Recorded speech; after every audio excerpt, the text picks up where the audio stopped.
നമസ്കാരം. ഞാൻ ഇന്നും ഒരു വീഡിയോ ആയിട്ടൊക്കെ നിങ്ങളുടെ മുമ്പിൽ വന്നിരിക്കുകയാണ്.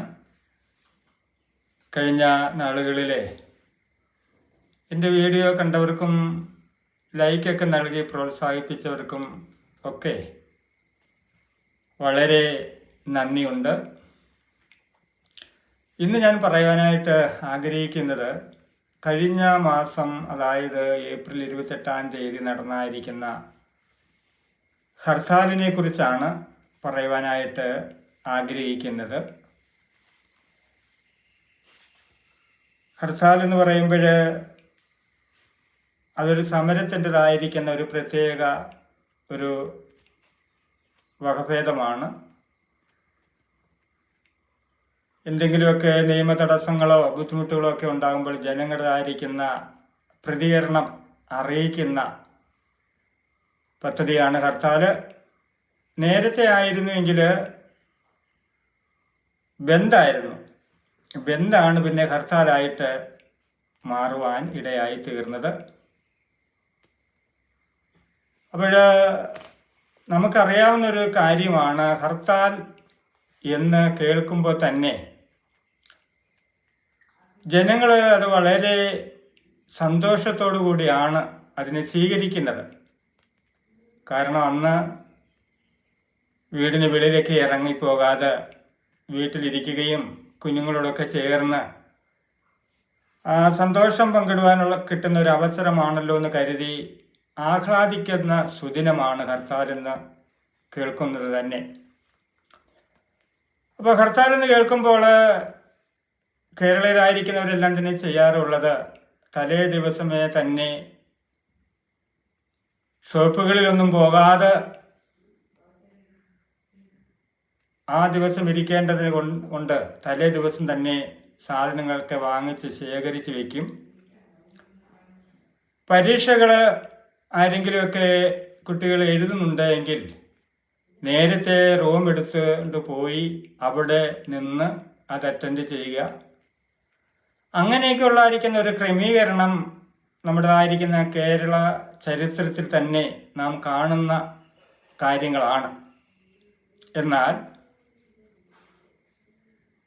ഈ കഴിഞ്ഞ സമയം ദളിതര് നടത്തിയതായിരിക്കുന്ന ഹർത്താലിനെ സംബന്ധിച്ചിടത്തോളം ആ ഒരു സമീപനമായിരുന്നില്ല ഇവിടുത്തേതായിരിക്കുന്ന ജനങ്ങൾക്ക്. കഴിഞ്ഞ മാസം 28 ഹർത്താലിന് ഏകദേശം ദളിത് സംഘടനകളായിരിക്കുന്ന സംഘടനകളുടെ പ്രതിനിധികൾ 52 പേർ ചേർന്ന് ആക്ഷൻ കൗൺസിൽ രൂപീകരിച്ച് ഹർത്താലിൻ്റെതായിരിക്കുന്ന ദിവസത്തിന് 10 ദിവസത്തിന് മുന്നമേ അറിയിക്കുകയൊക്കെ ചെയ്തതായിരിക്കുന്ന ഹർത്താലായിരുന്നു. വാഹന ഉടമകൾ ഞങ്ങളോട് സഹകരിക്കണം, വ്യാപാരി വ്യവസായികളൊക്കെ ഞങ്ങളോട് സഹകരിക്കണമെന്നൊക്കെ ആഹ്വാനം ചെയ്ത ഹർത്താലായിരുന്നു. എന്നാൽ ആ ഹർത്താലിനെ വിജയിപ്പിക്കുന്നതിന് പകരം പരാജയപ്പെടുത്തണമെന്നുള്ളതായിരിക്കുന്ന ഒരു വ്യഗ്രത കേരളത്തിലായിരിക്കുന്ന സവർണർക്കുണ്ടായിരുന്നു. അതുകൊണ്ട് സംഭവിച്ചത്, ഹർത്താൽ അനുകൂലികളായിരിക്കുന്ന പ്രിയപ്പെട്ടവർ വാഹനങ്ങളെ തടയേണ്ടതായിട്ട് വന്നു, സ്ഥാപനങ്ങൾ അടയ്ക്കണമെന്ന് നിർദ്ദേശിക്കേണ്ടി വന്നു, മറ്റ് സ്ഥാപനങ്ങൾ, ബാങ്കുകൾ തുടങ്ങിയതായിരിക്കുന്ന സ്ഥാപനങ്ങളൊക്കെ വർക്ക് ചെയ്യിപ്പിക്കരുത് എന്ന് പറയേണ്ടി വന്നു. അപ്പോൾ അങ്ങനെ ഒരു പശ്ചാത്തലം ഉണ്ടാകാനുള്ളതായിരിക്കുന്ന കാരണം, ദളിതരെ ആഹ്വാനം ചെയ്തതായിരിക്കുന്ന ഹർത്താല് വിജയിപ്പിക്കരുതെന്നുള്ളതായിരിക്കുന്ന ഒരു അജണ്ട ഇവിടുത്തെ സവർണർക്കുണ്ടായിരുന്നു. അതുകൊണ്ട് വലിയ വലിയ പരീക്ഷകൾ അവർ നടത്തുവാൻ പ്ലാൻ ചെയ്തു. വ്യാപാരി വ്യവസായികൾ അവർ കടകൾ തുറന്ന് പ്രവർത്തിക്കുവാനായിട്ട് ആഹ്വാനം ചെയ്തു. അങ്ങനെ ഒരു വലിയ വിഷയത്തിൽ കൂടെ ആയിരുന്നു കഴിഞ്ഞ 28 നടന്നായിരിക്കുന്ന ഹർത്താൽ. ഇപ്പോൾ കേരളത്തിലെ ജനങ്ങൾ ഹർത്താൽ എന്ന് പറയുന്നതായിരിക്കുന്ന സംഭവം ആദ്യമായിട്ടാണ് കാണുന്നത് എന്നൊരു പ്രതീതി ആയിരുന്നു ജനങ്ങൾക്കുണ്ടാകുകയും ആ ഒരു കാഴ്ചപ്പാട് അവർ വരുത്തി തീർക്കുവാൻ ഇടയായി തീർന്നു. എൻ്റെ ഓർമ്മ ശരിയാണെങ്കിൽ കൊറോണയ്ക്ക് മുൻപാണോ ശേഷമാണോ എന്നെനിക്ക് ഓർമ്മയില്ല. അതായത് മുൻ മുഖ്യമന്ത്രി ആയിരിക്കുന്ന പിണറായി സാറ് മുഖ്യമന്ത്രി ആയിരിക്കുന്ന കാലഘട്ടമാണ്. ശബരിമലയിൽ സ്ത്രീകളുടേതായിരിക്കുന്ന പ്രവേശനത്തെ അനുബന്ധിച്ച് ഒരു വർഷം 93 ഹർത്താലാണ് നടത്തിയത്. ഒരു വർഷം 93 ഹർത്താൽ. അന്നൊന്നും ഈ ഹർത്താലുകൾക്കൊക്കെ എല്ലാവരും അനുകൂലിക്കുകയായിരുന്നു. എന്നാൽ ദളിതർ നടത്തിയതായിരിക്കുന്ന ഹർത്താലിനെ അനുകൂലിക്കാനുള്ളതായിരിക്കുന്ന മനോഭാവം ഇവിടുത്തെ സവർണർക്കുണ്ടായില്ല. അപ്പോൾ അതിൻ്റെതായിരിക്കുന്ന പശ്ചാത്തലങ്ങൾ എന്താണ് എന്ന് ചോദിച്ചാൽ, നിങ്ങൾക്ക് ഇവിടെ ഹർത്താൽ നടത്തുവാനുള്ളതായിരിക്കുന്ന യോഗ്യത എന്തേ എന്ന് അവിടെ പ്രവൃത്തിയിൽ കൂടെ അവർ ചോദിക്കുകയായിരുന്നു. നിങ്ങൾ ഇവിടുത്തെ ആയിരിക്കുന്ന ഭരണാധികാരികൾ എന്ത് നിങ്ങളിലേക്ക് അടിച്ചേൽപ്പിക്കുന്നോ അത് നിങ്ങൾ ശിരസാൽ വഹിച്ചു കൊള്ളണം. അതിനെ പ്രതിരോധിക്കുവാനോ തടസ്സം നിൽക്കുവാനോ പാടില്ല എന്നുള്ളതായിരിക്കുന്ന ഒരു അജണ്ട അവർ പുറം ലോകത്തെ വെളിപ്പെടുത്തുകയായിരുന്നു അവർ ചെയ്തത്. ആ സമയത്ത് ഈ ഹർത്താലിൻ്റെ വേളകളിൽ ഞാൻ മൊത്തവും സമയം ഇരുന്ന് ആ ചാനലുകളും സംഭവങ്ങളൊക്കെ ഞാൻ കാണുകയായിരുന്നു. അപ്പോൾ ആ ഹർത്താലിന് ശേഷം ശ്രീജിത്ത് പണിക്കർ എന്ന് പറയുന്നതായിരിക്കുന്ന മാന്യ വ്യക്തി ഹർത്താലിൻ്റെ ആഹ്വാനം ചെയ്ത ആക്ഷൻ കൗൺസിലിൻ്റെ പ്രസിഡൻ്റായിരിക്കുന്ന സണ്ണി എം കവിക്കാടിനോട് ചോദിക്കുന്നത്, വാഹനങ്ങൾ തടഞ്ഞാണോ ഹർത്താൽ നടത്തേണ്ടതെന്നാണ് ചോദിച്ചത്. അപ്പോൾ ഇതിനു മുമ്പൊക്കെ ഉള്ളായിരുന്ന ഹർത്താലുകളിൽ എത്രയോ വാഹനങ്ങൾ തടഞ്ഞിട്ടുണ്ട്, പോലീസുകാർക്ക് അടിച്ചിട്ടുണ്ട്, കടകളെ അടിച്ച് തകർത്തിട്ടുണ്ട്. അപ്പം ഇതൊക്കെ വിസ്മരിക്കാതെ ആണ് അന്നത്തെ ആയിരിക്കുന്ന ജനങ്ങൾ ഈ ഹർത്താലിനെ തകർക്കുവാനായിട്ട് തുനിഞ്ഞത്. ഈ ഹർത്താലിൻ്റെതായിരിക്കുന്ന സാഹചര്യം കണ്ണൂർ അഞ്ചരക്കണ്ടി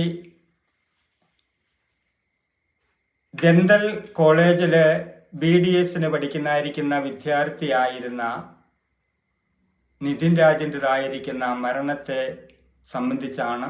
അതിൻ്റെതായിരിക്കുന്ന കുറ്റവാളികളെ നിയമത്തിന് മുമ്പിൽ എത്തിക്കണമെന്നുള്ളതായിരിക്കുന്ന ഒരു വലിയ ആവശ്യത്തോടു കൂടിയായിരുന്നു ഈ ഹർത്താൽ.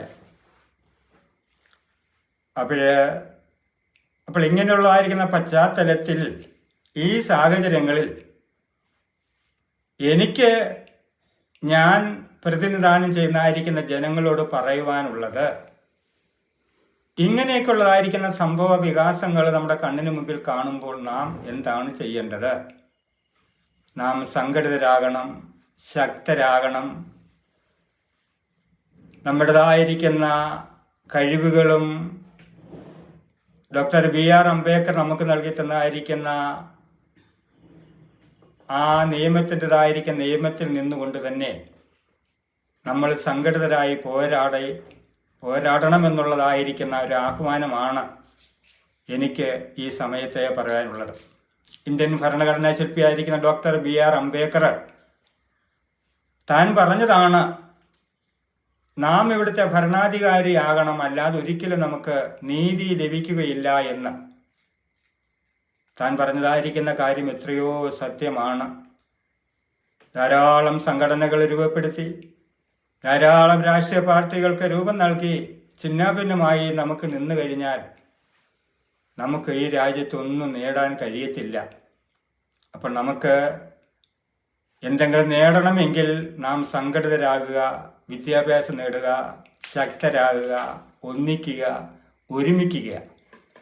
ഇങ്ങനെയുള്ളതായിരിക്കുന്ന ഒരു നിലപാടിൽ കൂടെ ഇനിയുള്ള കാലഘട്ടങ്ങളിൽ നാം സഞ്ചരിച്ചെങ്കിൽ മാത്രമേ നമുക്ക് നീതി ലഭിക്കുകയുള്ളൂ. ഇപ്പോഴ് നിതിൻ രാജ് എന്ന് പറയുന്നതായിരിക്കുന്ന വിദ്യാർത്ഥി ആത്മഹത്യയാണെന്നാണ് പറയുന്നത്. പക്ഷെ ഞാൻ കൊല്ലപ്പെട്ടതാണെന്നേ ഞാൻ പറയുള്ളൂ. അപ്പോൾ ആ വ്യക്തിക്ക് ഇടതായിരിക്കുന്ന ഘാതകരെ ഇതുവരെ അറസ്റ്റ് ചെയ്യുവാൻ ഇവിടുത്തതായിരിക്കുന്ന പോലീസിനോ ഗവൺമെൻറ്റിനോ കഴിഞ്ഞിട്ടില്ല. അപ്പോൾ ഇതിൻ്റെതായിരുന്ന കാരണമൊക്കെ എന്താണ് നമ്മളൊന്ന് ചിന്തിക്കണം. അധികാരം നമുക്കില്ല. അധികാരികൾ നമ്മളെ തഴയുന്നു, തള്ളിക്കളയുന്നു. എപ്പോഴും അവരടിച്ചമർത്തി നമ്മളെ ഇട്ട് കളയുവാനുള്ളതായിരിക്കുന്ന വ്യഗ്രത അവരുടെ മനസ്സിൻ്റെ അന്തരത്തിലുള്ളത് കൊണ്ട് ഒരിക്കലും നമുക്ക് നീതി ലഭിക്കത്തില്ല. അപ്പോൾ നമുക്ക് നീതി ലഭിക്കണമെങ്കിൽ നാം ശക്തരാകണം, സംഘടിതരാകണം, ഒരുമിക്കണം. അങ്ങനെ ആയിത്തീരണമേ എന്ന് ആഹ്വാനം ചെയ്തുകൊണ്ട് ഞാൻ നിർത്തുന്നു. നന്ദി, നമസ്കാരം.